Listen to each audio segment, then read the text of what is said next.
shh. Oh my God, this is the coolest thing ever. I'm beyond thrilled to get to go on a little trip and celebrate pork and eat pork and smell pork and hold little pigs and be on a farm. I mean, I'm like a kid in a candy store. This is the greatest.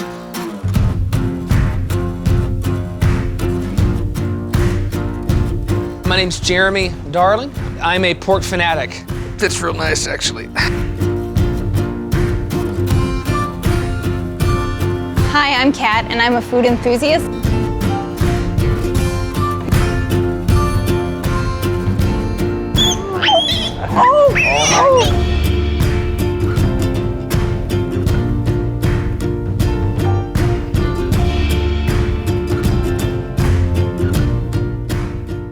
Oh, there he is. Tim, how are you? Hey, good morning, guys. Jeremy. Nice to meet Yeah, you, it's good to Jeremy. finally meet you. Hi, Kat. Kat, Nice to meet you. great to meet you. Hi, I'm Tim Schwartz, and I'm a family farmer. We raise pigs, we raise corn and soybeans in our family operation. We're down in Sleepy Eye, Minnesota. I'm looking forward to seeing what their responses are, their reactions, understanding where consumers are really coming from. It's important that we connect with them. We're trying to do a better job of being more transparent as pig farmers, and I think this is just the start of an amazing journey. So, Tim, you've got a little road trip adventure planned for us. Where are we going next? Yeah, I'm really looking forward to it. You guys are gonna have a great time. We're gonna go to Kitchen Window first. We're gonna do some cooking. There we go. Have some amazing food. There we go. From there, we're gonna head over to Schmidt's Meat Market in Nicollet, Minnesota. Nice. We're gonna end up on my farm. I'll get to introduce you to everybody that's there. They're very excited to see you guys. Oh, I bet. Yeah, and then I got a little surprise planned for you after that. Hey, I'll take a surprise. Yeah. That sounds great. You ready hey, to let's go? do it, huh? All right, let's do it. Let's go. After you.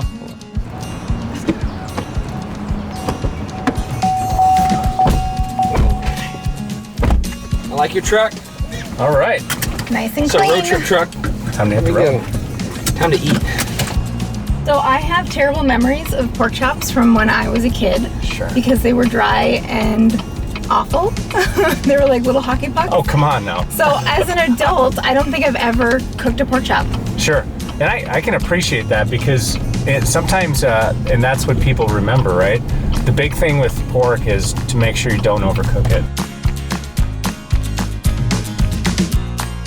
Hey, how's it going? Hey. Dan. Dan, Tim, Tim, nice to meet you. And Jeremy. Jeremy, nice to meet you. Kat, nice to Kat, meet nice you. to meet you. You guys ready to do some cooking today? Absolutely. All right, why don't Yeah. you come in? I got some stations set up for you. All and, right.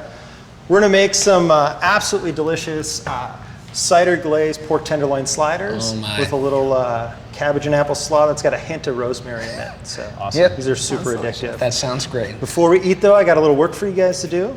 And we're gonna clean up some pork tenderloin. And That's the you least guys we have could do, Dan. the least you can do? I love it. We're actually gonna take off what we call the silver skin. And that silver skin is gonna help to give us just a little bit more tenderness in our sliders. You can get some great pork at pretty much every grocery store.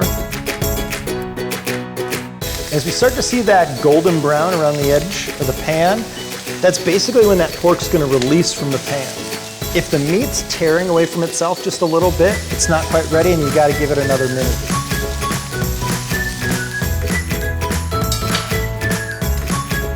So Dan, where's that 145 come from? Yeah, 145 is the recommended USDA temperature for cooking your pork to a safe temperature. And really, it's about a time and temperature. People think of basically, oh, if I just hit to 145, but if you only get there for 1 second, you don't get that effectiveness that you do with that 3-minute rest to make sure that basically that pork is safe all the way through. Our pork's rested. We've got some buns down below. You guys ready to make some sandwiches? Oh my gosh. Let's do it. All right.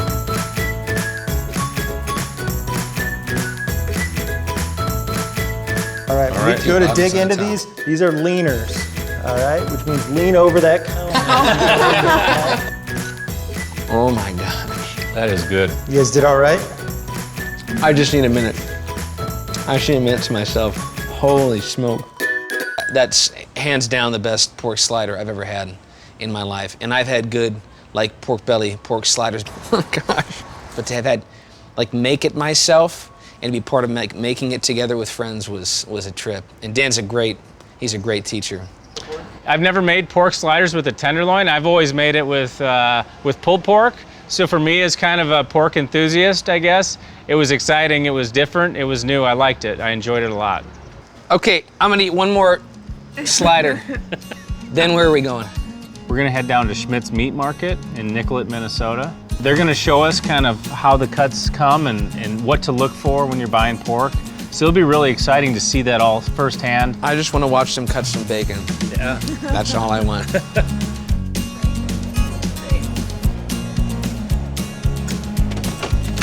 All right, let's rock and roll. Some shot right here. Holy smoke. It's huge. All right.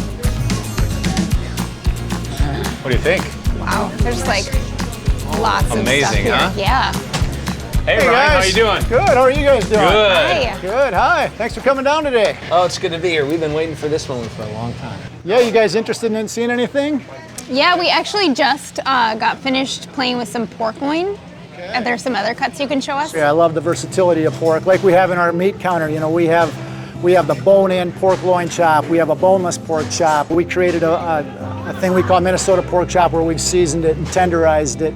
We've a stuffed pork chop from a smoked pork chop. So I mean, you're just talking one product right there that we've got 5 or 6 different things out of there, you know. Do you get any questions on antibiotics at all?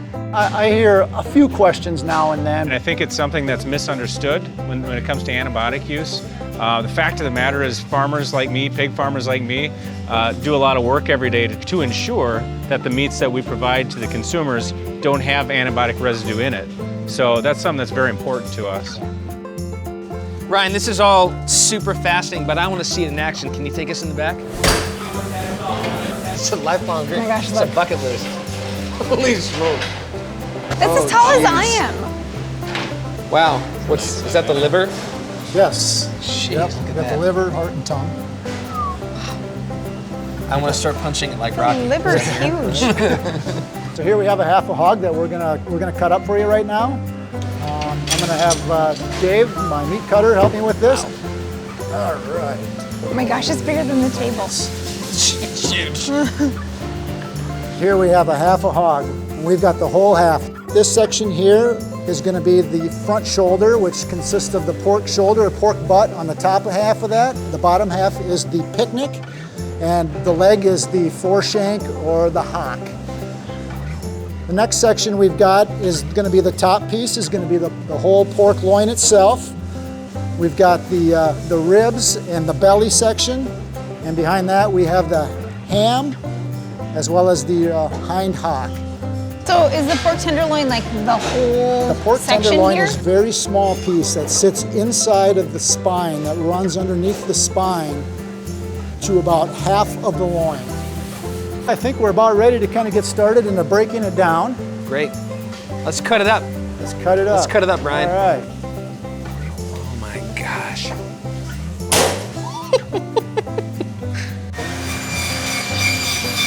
Oh my gosh, that's cool. Okay, let's go watch some bacon slicing. Follow me. Okay. Ryan, you should know in advance, this is a little bit like watching my first child being born. It's kind of a big deal to me. So why don't you just walk us through this nice and slow, yeah? Sure, so what we're gonna be doing here is we're slicing bacons. In this tub here, we've got some Oh my gosh, it's a giant chunk of bacon. cured and smoked bellies is what these are. So we're gonna put them in our bacon slicing machine here. I actually already have a couple of them loaded in here. Wow.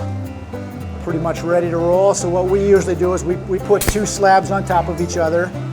We've got our machine set for the right thickness that we want. We slice our bacon probably thicker than most grocery stores. Good We for call, you, we call Ryan. it a Good butcher's for you. cut. I mean, you get more of the flavor.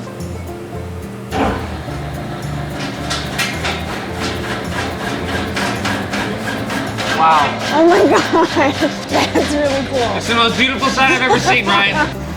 Why is it Oh my stopping? gosh. It's not done yet. It is done. Oh. That's all that whole thing. Oh my gosh.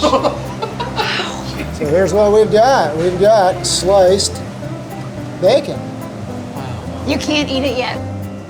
Ryan, this was absolutely fantastic, really educational. I think it's time for us to go do some shopping, yeah? All right, sounds good. Let's go. Yeah, you bet. Thank you. So I think that the majority of us, when we think about pork, we think about bacon and pork chops. So it was interesting today to see all those different cuts, and like pork is so versatile. The next stop that we're gonna take is visiting our pig farm. So I'm really excited to have Kat and Jeremy with us for that. You know, Tim's been pretty mysterious. We've asked him a lot of questions, so there's still like a wonderful mystery kind of walking in to a farm like this. I'm most excited just to hold a little baby pig in my hands. Pulling up. Everybody's waiting to see you guys. Are you the employee I'm of so the month, excited. Tim? I must be the employee of the month. Yeah. Ooh. Holy smoke.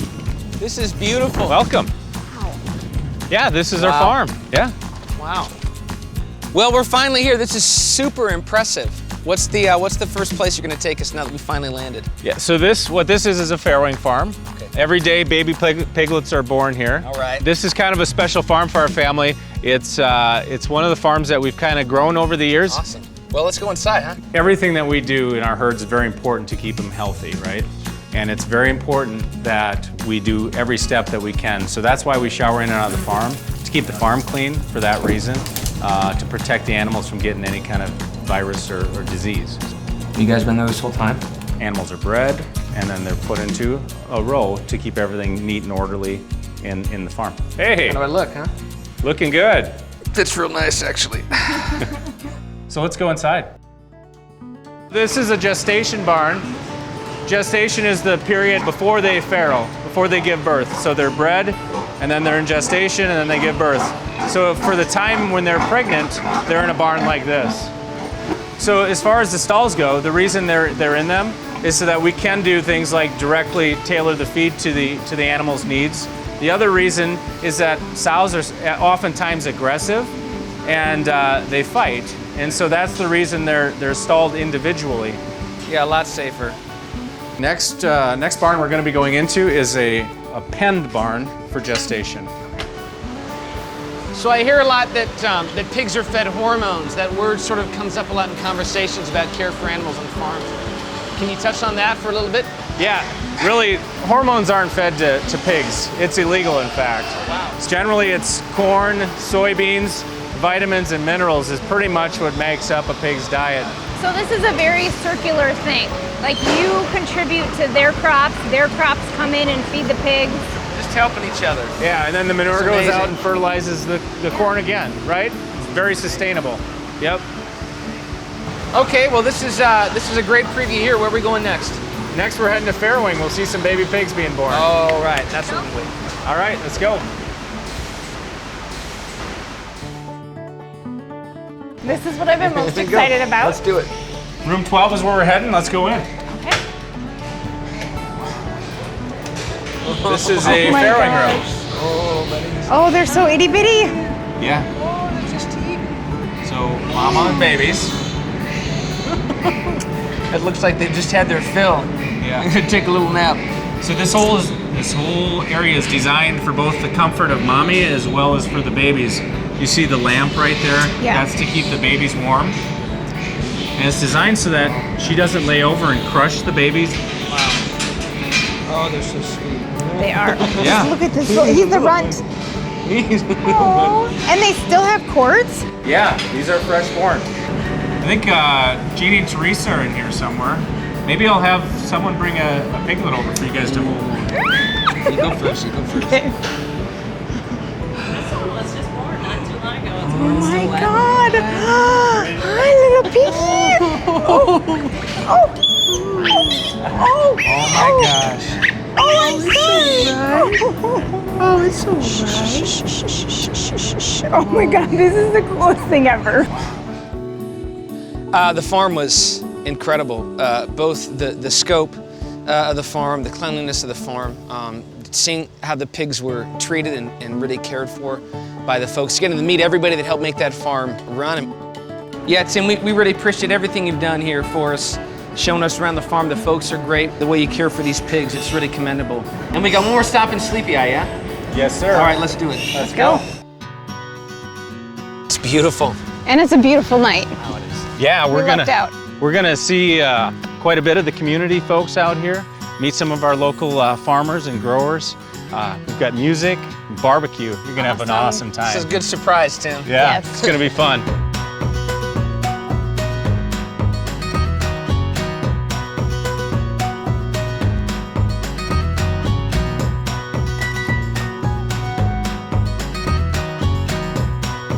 I love watching them care for their animals, caring for their land, caring for their community. You really feel like that's a big part of them. Their heart and soul is really in their work and in the care that they bring. To be able to show Kat and Jeremy what we do every day, the level of care that the people give to the animals, that's what's really rewarding, to be able to just display that to people that have never seen that before. When I was going into this, I never expected to connect with any of these people.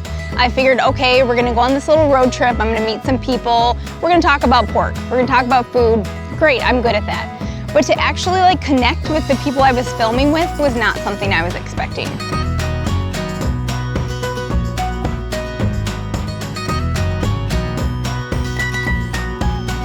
You know, I think what's most clear to me after spending time in these communities, meeting the people and the meat markets and the farms, pork truly is the meat of the North.